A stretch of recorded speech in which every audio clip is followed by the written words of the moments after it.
in Seoul, South Korea. Let's bring in two experts on all of this. Lindsey served as senior advisor on Asia policies at the Defense Department during the Obama administration. She's now director of Asian security for the Asia Society Policy Institute. Michael Allen served in the George W. Bush White House as senior director for counterproliferation policy at the National Security Council, and then as staff director for the Republican majority of the House Intelligence Committee. He's now managing director of the Defense, Cyber, Intelligence, and Homeland Security advisory firm Beacon Global Strategies. Wow, between the two of you, you've had a lot of experience in this.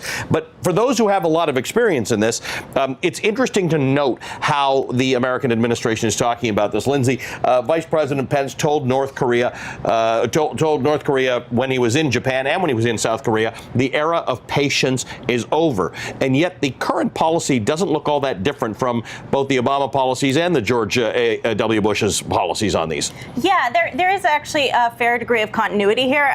We've heard the era of strategic patience is over. There's a bit of a question mark of, okay, so what era are we in now? So what you see is really some of it remains the same. We're talking about increased economic sanctions. We're talking about making more pressure on China to see if we can get China to really ratchet down on North Korea. That's all very similar to what we've been doing for quite some time. I think one thing that is a bit different is the degree to which we see this administration openly discussing that military options may be on the table. They've always been on the table, but I think they're certainly making that far clearer. Let me ask you this, Michael. When you look at this, and I don't like to make too many comparisons to Iran because they really are different, but there's the idea that you can make no deal and keep things going the way they're going. There could actually be somebody attacking somebody. There could be nuclear war, or there can be some kind of a deal. And in some kind of a deal, North Korea gets something out of the whole thing. This is the same struggle we've had since about the 60s in America when it comes to North Korea. Is there something different now? I think it is. I think we have a new president who is largely a question mark from much of the world, and he's definitely trying to change the strategic calculus of China. We tried this in the Bush years. I know the Obama folks did as well. President Trump is trying to ramp it up. I think he's trying to say to the Chinese, look, I know you would rather not deal with this, but this is a serious issue that's no longer, North Korea is no longer just a regional power. They're improving their intercontinental ballistic missiles. We can't track them like we used to through our satellites and other intelligence means.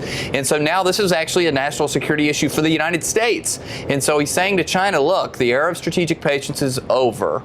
We have got to get in the game and do, like you said, with regard to Iran, Iranian-styled sanctions on the North Korea at a level we haven't seen before in order to get to some diplomatic solution. solution. I'm glad you went there. Lindsey, let me just say, the thing about Iran is that, and the reason I don't make the comparison is because Iran, prior to sanctions, during sanctions, and since, it's a big, robust economy that does deal with other parts of the world. It's not a hermit economy. For some strange reason, North Korea, and maybe it's because it's so isolated, has managed to survive in the face of horrible sanctions. I mean, the country is broke. It's very, very poor. About 90-some% of its business is all with China.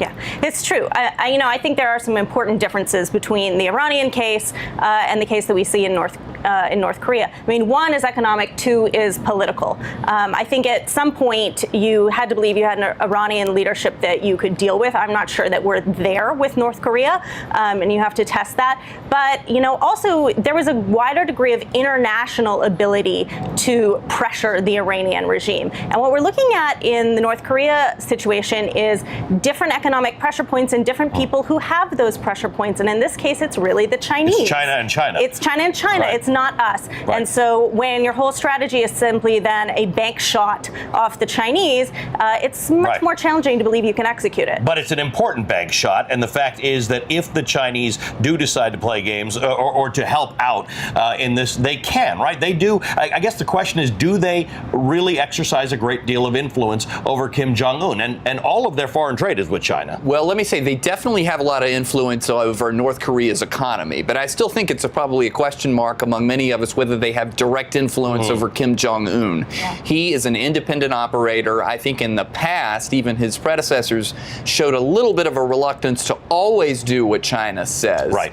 But at the same time, there's not another card to play, and this is a very big card, and I think all of us come to the same conclusion that going to war would be a disaster, and what we have to do is increase the pressure to enable serious diplomacy, because we've sort of been in a cycle of failed diplomacy for decades now. The unintended winner in this whole thing might be China, because President Trump campaigned and appointed certain officials on the basis that China is economic enemy number one, a currency manipulator, all of these things that he's going to do, and he's going to balance out trade with China. And China might say, all right, we can help you out on this North Korea thing if you stop calling us a currency manipulator, if you stop doing things. And Donald Trump's already kind of said that he's going down that road. Yeah, I think there's a few potential concerns about the approach he's sort of taken there of, you help us on North Korea, I'm going to make a deal with you on trade.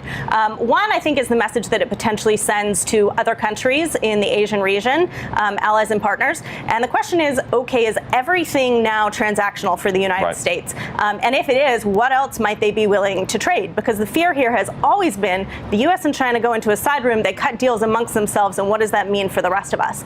And then I think the other is domestically. This is a president who campaigned very clearly on China, huge economic threat. It's a massive problem. I mean, it is a big part of what got him elected. So for domestic constituencies, how are they supposed to read this and what it means for their interests? Lindsey, Michael, great conversation. Thank you for joining me for it. Thank you. All right, still to come in just a few hours, President Trump is going to sign a new executive order which makes it harder for companies to hire foreign workers. We're live with what that could mean for the American workforce.